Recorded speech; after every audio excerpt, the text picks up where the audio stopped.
Is the NBA getting boring? I remember winning an NBA championship actually meant something. Now, it just seems like a normal game. The Thunder won the chip, but honestly, I don't think many people care as much outside of OKC fans. Maybe it's because of this free throw merchant, Shai Gilgeous-Alexander, who's probably shooting free throws as I speak.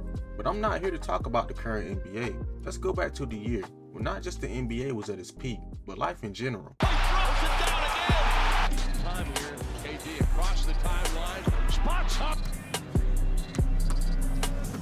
Oh, they are waiting. It's a long drum roll. Yes, there it is. Oh!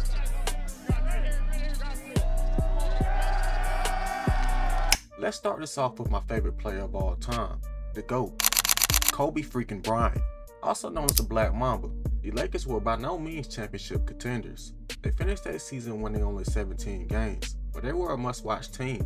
After having a historic career with the Lakers, Kobe announced that he would retire after this season. Everyone in the world was tuned in, because this was the last time they would ever see a legend play. Although Kobe wasn't the same player he once was, he still put on the show. Bryant wants it. He better. Bryant. Overdone leaving. Give him the basketball. Bryant again. He is there. Kobe.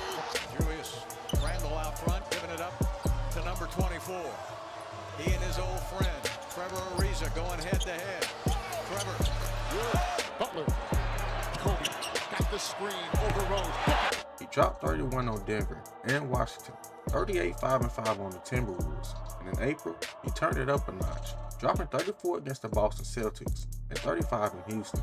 Then, it was here, April 13, 2016, the last game of Kobe's career, and he went off with a bang. Bryant gets to the basket.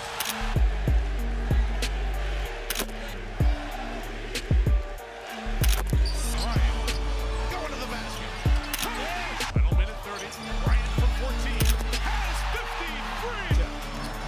Bryant for three. Bryant on the move with the jumper.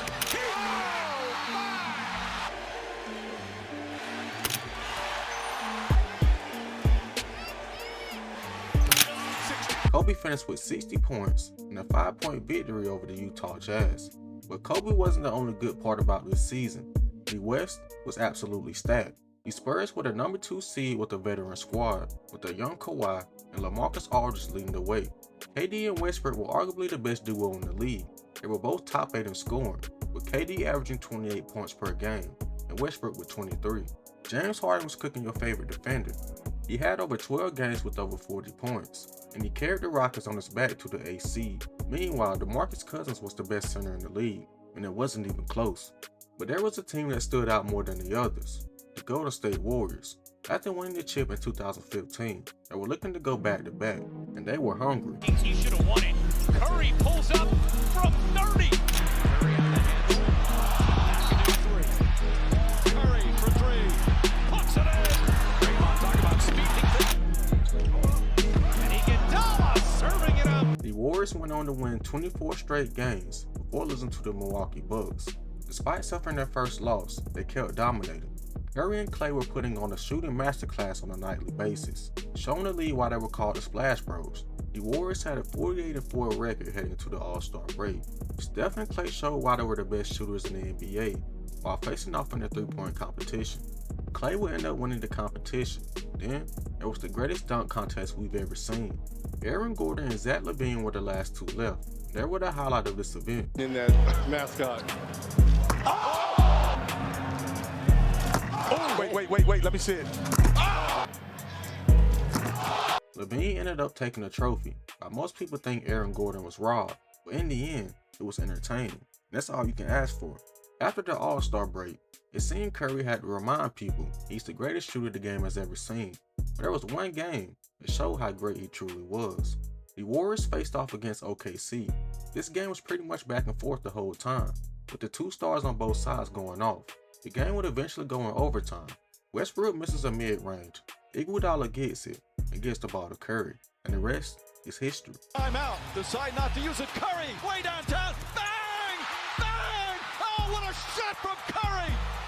With 0.6 of a second remaining. Curry finished that game with 46 points while hitting 12 threes. Fast forward to March, and the Warriors were chasing history. After beating the Mavs, the Warriors had a record of 64 wins and just 7 losses. To have the best record in NBA history, they had to go 8-2 in their final 10 games. To beat the 1996 Chicago Bulls record of 72 wins and just 10 losses, they beat the 76ers, Wizards, and Jazz in overtime, before losing to the Celtics by 3, beat Portland, lost to the Timberwolves in overtime, which now puts them at 68 wins and 9 losses. This meant they had to win the remainder of those 4 games, but they had to face the Spurs and Grizzlies, who were 2 playoff teams. The Warriors went on to beat the Spurs and Grizzlies to put them at 71 wins and just 9 losses, with 2 games remaining against those same teams, and Curry decided to go off. Stephen pulls up for the three. The turnover. Curry gets it back. His three is perfect. Curry, the ball handling, the skill. Differently than a lot of teams now in the league. Old-fashioned numbers. Although 73 is not a round number. Curry hits again. 9 assists. Curry catches, three-pointer. Bang! And the Warriors were now known as the best team in NBA history, but this was just the start of how great this season truly was. In the East, the number 1 seeded Cavs swept the Pistons. The Hawks beat the Celtics.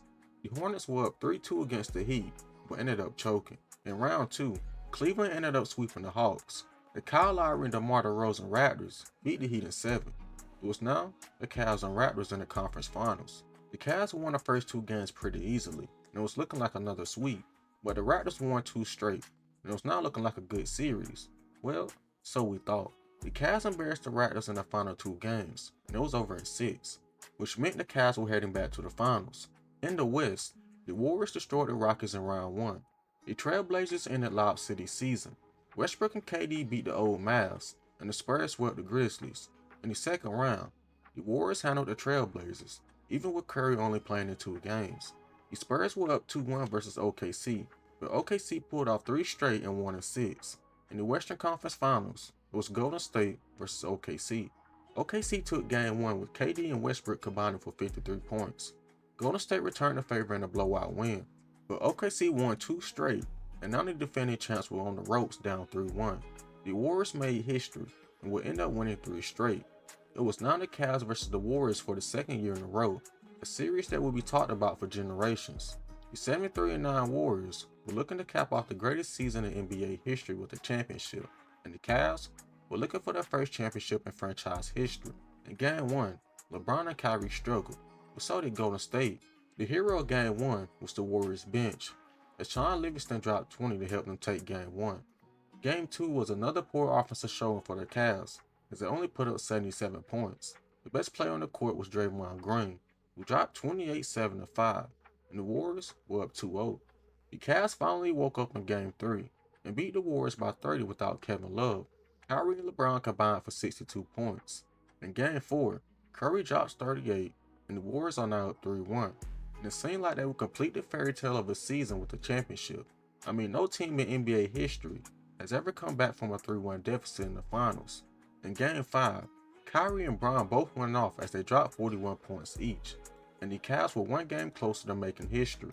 Game 6 was back in Cleveland. The Cavs started hot with a 20-point lead in the first quarter. This game was pretty much the LeBron show. He dropped 41 again, and Cleveland forced a Game 7.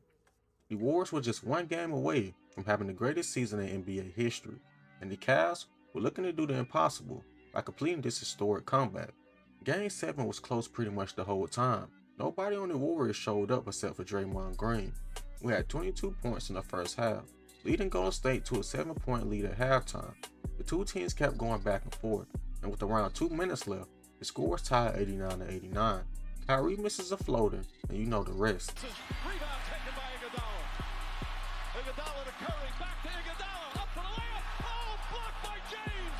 LeBron James with the rejection. LeBron in a full sprint blocks Iguodala's layup off the backboard.